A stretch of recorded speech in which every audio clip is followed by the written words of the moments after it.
Channel को subscribe कर दें और साथ ही बेल आइकन भी प्रेस कर दें ताकि वीडियो का नोटिफिकेशन आपको मिल जाए। जहाँ वे दोनों उस घास को उठाकर अपने साथ आसमान की तरफ चल पड़ते हैं और कुछ ही समय में दोनों स्वर्ग लोक पहुँच जाते हैं। एक समय की बात है, टुनटुन नामक एक जंगल में टूनी नाम की चिड़िया और कालू नाम का कौवा पति पत्नी रहते थे। टूनी चिड़िया के पास कुछ खेती जमा थी जो उसके पिता ने उसकी शादी के समय दी थी, जिस पर उसका पति कालू कौवा मिलकर खेती करते थे। वे दोनों दिन रात मेहनत करते, पर फिर भी उन्हें उनकी मेहनत का कोई फल नहीं मिल पाया था, क्योंकि खेती में कभी सूखा पड़ जाता, कभी बारिश ज्यादा हो जाती और कभी बाढ़ भी आ जाती, जिस कारण वे दोनों बहुत उदास रहते थे। टोनी, इस खेती से तो हमें कोई लाभ नहीं हो पा रहा। उल्टा जितना खर्चा हम इस जमीन और फसल पर करते हैं उतना तो हमें वसूल भी नहीं हो पाता। जी, आपकी बात तो सही है। इस खेती से हमें ज्यादा मुनाफा नहीं हो पा रहा, पर मैं ये भूमि नहीं बेच सकती क्योंकि ये जमीन मेरे पिता की आखिरी निशानी है और उन्होंने मुझे बहुत प्यार से दी थी और ये हमारे पुरखों की जमीन है। तभी तो टूनी, मैं भी हंसते हंसते काम करता जाता हूँ, यह सोचकर कि कभी न कभी तो हमें हमारी मेहनत का फल जरूर मिलेगा। चलो टूनी, मैं अभी खेत से ये घास हटा देता हूँ। लाइए, मैं भी आपकी मदद करती हूँ। इसके बाद टूनी और कालू मिलकर अपने खेत से फालतू की घास हटाने लगते हैं। शाम होने आई थी।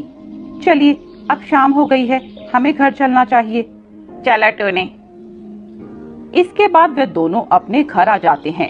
अगले दिन दोनों फिर से अपने खेत पर जाते हैं, जिसे देखकर दोनों भौचक्के रह जाते हैं, क्योंकि जो घास उन्होंने कल बहुत मेहनत से उखाड़ी थी वह उनके खेतों में फिर से आ गई थी। अरे, यह घास तो हमने कल अपने हाथों से उखाड़ी थी, फिर ये कैसे आ गई? हाँ जी, मैंने भी तो आपके साथ बहुत मेहनत से ये घास उखाड़ कर फेंकी थी, पर रात ही रात में ये घास फिर से कैसे जमा हो गई? ये बात मुझे समझ नहीं आ रही। वे दोनों इस बात को लेकर बहुत ही असमंजस में थे कि यह घास फिर से यहाँ कैसे आ गई। तभी कालू टूनी से कहता है, टूनी, अब चाहे जो भी हो, हमें फिर से मेहनत तो करनी होगी। यह खरपतवार घास फसल को नष्ट कर देगी, इसीलिए हमें इसे यहाँ से हटाना होगा। इसके बाद वे दोनों फिर से मेहनत करते हैं और वह घास अपने खेत से उखाड़ देते हैं। आज फिर उन्हें शाम हो जाती है। तभी टूनी कहती है, अजी, शाम हो गई है, घर चलिए, घर जाकर मुझे खाना भी बनाना है। इसके बाद वे दोनों फिर से अपने घर आ जाते हैं। खाना खाकर दोनों सो जाते हैं और अगले दिन फिर से अपने खेत पर जाते हैं।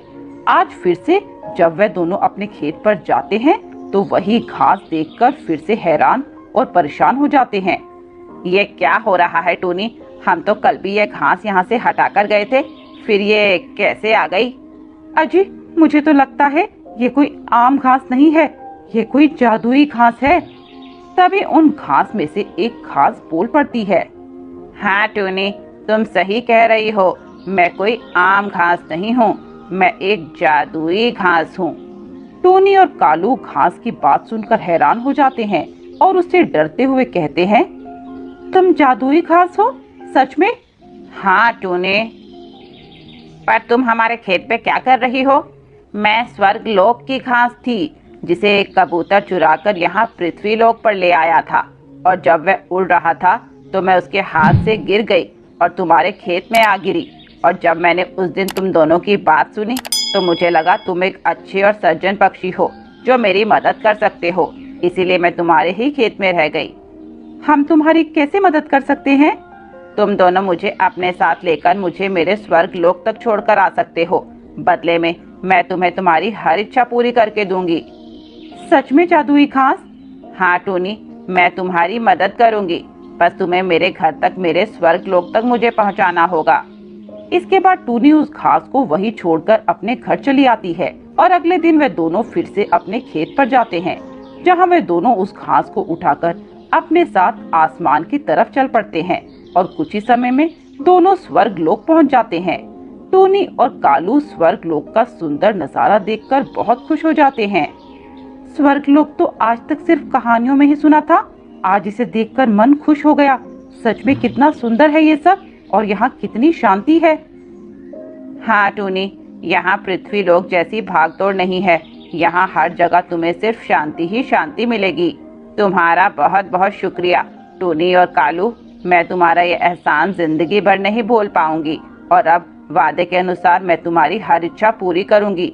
बोलो तुम्हारी क्या इच्छा है? नहीं घास, हमने तुम्हें तुम्हारे घर पहुंचा दिया, यही काफी है। हमें इसके अलावा तुमसे कुछ भी नहीं चाहिए। मैंने तुमसे वादा किया था, तुम जो भी चाहो मुझसे मांग सकते हो। बोलो, शर्माओ नहीं। नहीं घास, सच में हमें कुछ नहीं चाहिए और अब हमें बहुत देर हो गई, हमें चलना चाहिए। इसके बाद वे दोनों वहां से चले जाते हैं। घास ये बात जानती थी कि वे दोनों बहुत खुददार और ईमानदार हैं।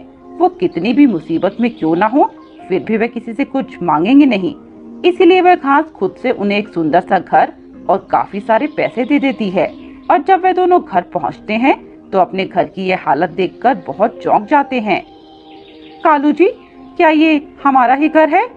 हाँ टोनी, लगता तो ये हमारा ही है। मुझे लगता है उस जादुई घास ने अपना वादा पूरा किया और यह सब उसने ही हमें दिया है। इसके बाद वे दोनों अपने घर के अंदर जाते हैं, जहाँ पहले से ही बहुत सारा धन पड़ा हुआ था। ये इतना सारा धन, लगता है ये भी उस जादुई घास ने हमारे लिए किया है। हाँ टोनी, यह सब उसी का किया है। सच में उसने तो हमारी किस्मत ही बदल दी। हम क्या थे और अब क्या हो गए। अब हमें किसी चीज की कोई कमी नहीं। पर कालू जी, हम इस धन का कुछ हिस्सा गरीब किसानों की मदद के लिए भी देंगे, क्योंकि हम जानते हैं कि वो बेचारे कितनी मेहनत करते हैं, फिर भी उन्हें उन्हीं मेहनत का फल नहीं मिल पाता।